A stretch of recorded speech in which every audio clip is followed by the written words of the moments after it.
So Alana, what do you have? I'm holding a hummingbird. Oh, hold on. Let me pick it up here. He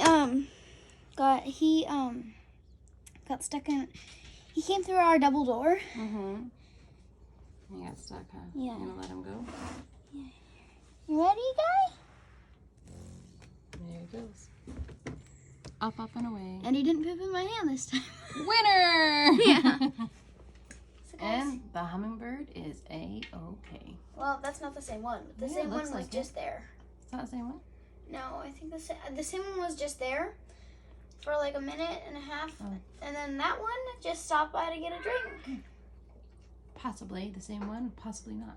Anyway, it was a cute hummingbird. And if you haven't already, you can check out my post, and we'll put a link in the description below. Mm-hmm. How do we make our hummingbird food? We boil sugar down with water. Mm-hmm. But at 50-50 mix. Oh, that had to go. Yeah, keep going. No, you're doing good. Keep going. Then over time